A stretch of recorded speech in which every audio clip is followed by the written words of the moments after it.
हरे भरे खेतों और पेड़ों से घिरा एक सुंदर सा गांव था जिसका नाम था सुंदरपुर। सुंदरपुर गांव अपनी सुंदरता के लिए जाना जाता था। गांव से लगे हुए बगीचे और हरे भरे खेत गांव की सुंदरता बढ़ाते थे। गांव से लगकर एक नदी बहती थी जिसका नाम था सुंदरी। इस नदी से ही सारे बगीचों और खेतों को पानी मिलता था। गांव की खेतीबाड़ी इस नदी पर ही निर्भर थी।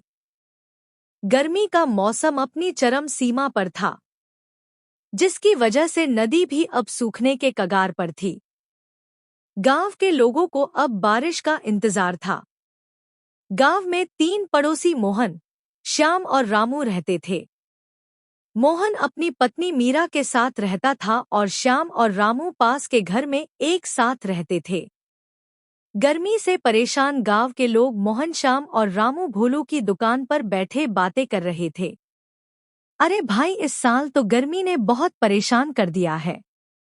धूप में बाहर निकलने की हिम्मत ही नहीं होती।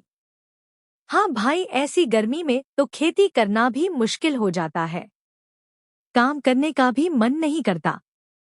सही कहा, लेकिन काम तो करना ही पड़ता है। बिना काम के तो कुछ नहीं हो सकता। अगर काम नहीं होगा तो हमारे घर में खाने को भी कुछ नहीं होगा। हाँ, इतनी तेज धूप में बगीचे भी बहुत जल्दी सूख जाते हैं और खेतों में पानी भी बहुत लगाना पड़ता है। और ऐसी गर्मी में पानी की समस्या तो आम बात है। अगर ऐसा ही चलता रहा तो हमारे खेत बर्बाद हो जाएंगे। अब तो बस बारिश का ही इंतजार है। अब बारिश ही सब कुछ ठीक कर सकती है।